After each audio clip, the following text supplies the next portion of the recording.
Welcome back, my friends, to another episode of My Last Brain Cell. I said it last time, I'll say it this time too. We are yet again another episode closer to episode 100. I hope you stick around, and I hope that you are remembering to tell a friend to tell a friend. I hope that you are liking, commenting, and subscribing. Yeah, but if you're not, it's cool. You feel me? We're human. We all have free will. You can do whatever it is that you want, but if you enjoy what I'm saying, you feel me? I'd appreciate, you know what I mean, if you liked, if you commented, and if you subscribed. But anyway, like we do, question of the day today. So I was chilling with one of my homies, and they were watching the movie, they were watching the Final Destination movies. They were watching them like 1 through 5. It's their favorite, like, one of their favorite, like, horror type series, right? And as we were watching it, I was saying to myself, damn, like, do you remember that show, 100 Ways to Die? And she was like, yeah. And I was like, yo, I bet that they did not even include half the stuff that happened in Final Destination. Because Final Destination is less how you die, right? It's less about, like, the final, like, the impact that killed you, and more about what led up to the death, right? So it made me think, like, man, what are some ways that 100 Ways to Die probably never took into consideration? So, like, I've been thinking, like, really hard about it, right? And I have a feeling that one of the things they probably never foresaw, right, was you're on a boat, right? It's you and some friends, you're on a boat, you're having a good time, the drinks are flowing, and everyone's just, you know, super drunk, enjoying life.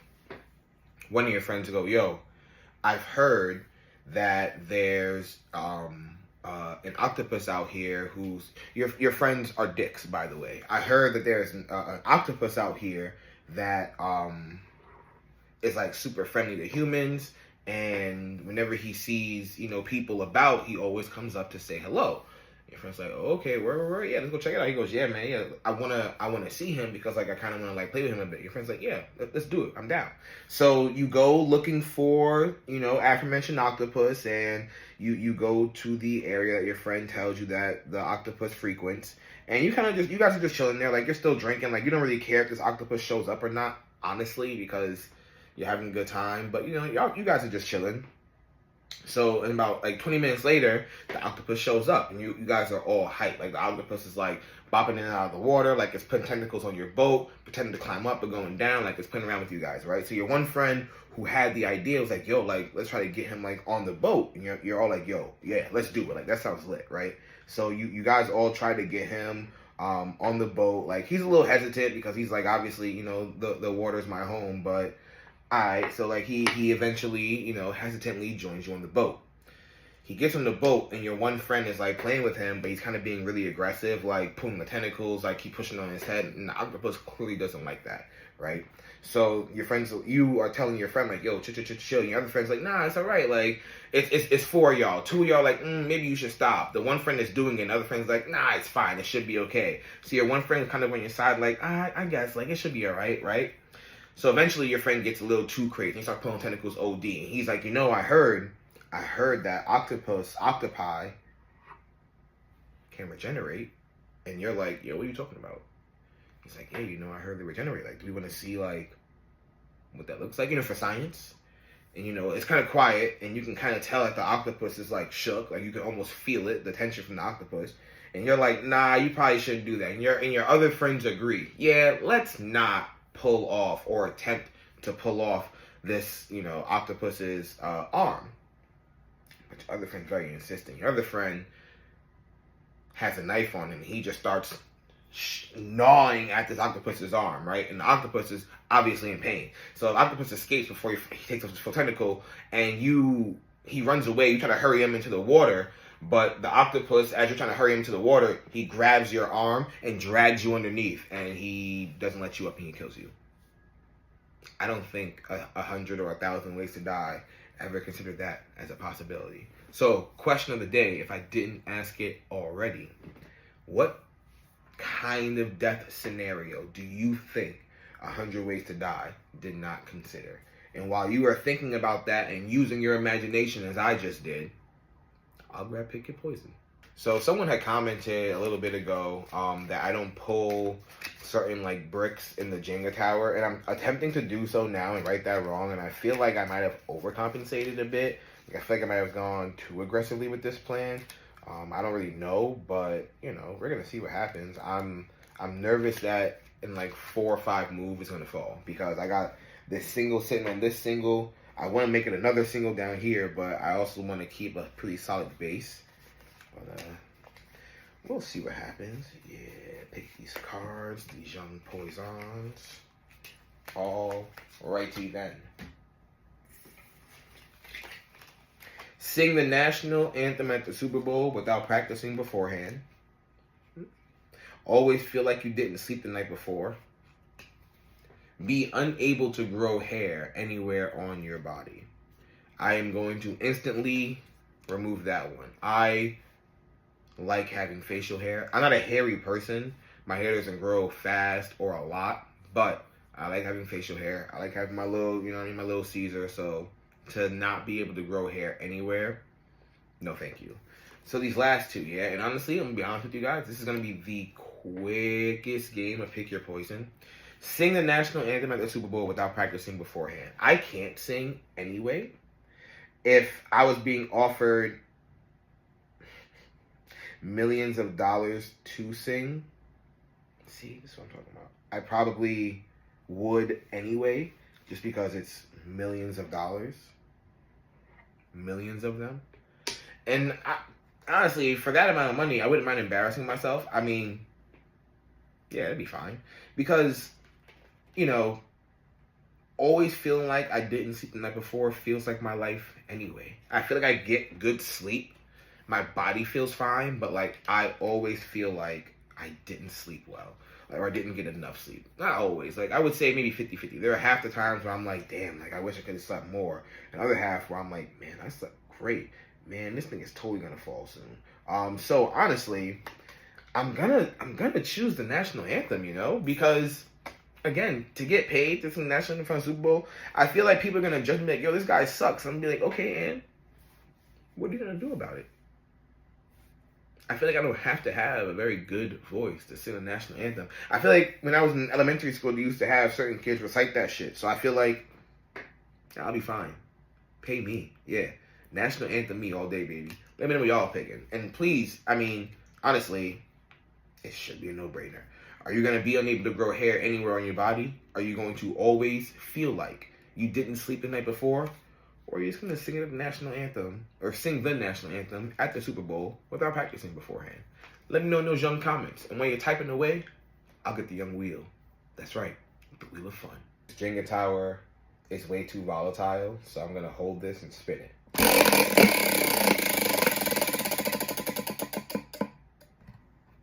What we got? TV. Yo, I have been watching so much Law and Order. I started on episode 1 and I've just been binging it. I'm on season 5, like episode 10. It's insane. So I think I mentioned this to you guys a little bit ago that I started watching it just to because I was like, oh, why not, right? And it's something nice, not nice, but something to just kind of listen to in the background. Like, I don't have to really pay attention, but like there are certain things happening in the story where I'm like, damn, we're getting some really good character development from people. We're learning about some of their backgrounds. Like, it's pretty cool, you know, and it's so funny. When I was at work a couple weeks ago, and my boss, one of my coworkers, was talking about some game I think called Dota. I don't really know what that is, but they were talking about it, and I said to my boss, like, man, I forgot, like, you're a big nerd. And he was like, yeah, man, like, I mean, I talk about anime all the time, like one of our other bosses does, but you know, I like the game and stuff. So we had a little bit of conversation about gaming, and then, you know, some time passed. I'm doing some work. He comes over to check on me, and he's like, I told y'all next 45 moves. He's like, you called me a nerd, but you're sitting here watching Law and Order, and I just laughed. And someone else was like, well, I like Law and Order. He goes, no. You don't understand. He's just sitting here binging episodes of Law and Order. I was like cracking. I was like, yo, it's a good show. He's like, I'm not saying it's bad, but it's like 20 plus seasons. I'm like, listen, it's just, it's not bad. Like, I'm gonna watch it. So I've been really enjoying SVU. There are some movies and other shows that I want to catch. Like, my friend was telling me about You know, that Spider-Man show that just came out on Disney Plus. He said the animation was kind of mid, which is kind of sad to hear because, you know, Marvel animation isn't ever bad. I will say, though, between Marvel and DC definitely has the better animation. Like, when it comes to their animated films, DC does not miss. And it's almost like they're incapable of missing when it comes to their animated stuff. Marvel sometimes hit or miss, but DC's not. But he said like the show itself was good, but just the animation was kind of hard to get over, especially as anime fans. You know, we're not strangers to good animation, but we're also not strangers to bad animation either. You know, and I don't think it's nice to say, you know, animation is bad. I'm sure there's a better word that I can be using. You know, it's not my preference because I have to have major respect for animators because I know, not from experience, but just from videos I've seen and just understanding what it takes to make an anime scene. I know it takes a lot of time, so major respect to them for doing it. But, you know, as someone who would like to see more fluidity in a certain type of art style or an art direction or an animation direction, I should say, yeah, sometimes you gotta just be honest and say the animation's not what it should be. But, you know, I'm ready to check that out. What I'm most excited for in these next couple of weeks, honestly, not even next couple of weeks, what I'm most excited for next week is Daredevil.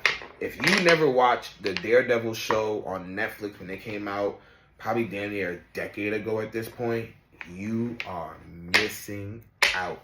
I'm really hoping that just because it's on Disney Plus now and a lot more canonical with, you know, the Marvel Cinematic Universe, I'm really hoping that they allow it to keep its real mature feeling and the rating that it had when it was on Netflix. I feel like that is what set it apart from so many other Marvel projects because it just felt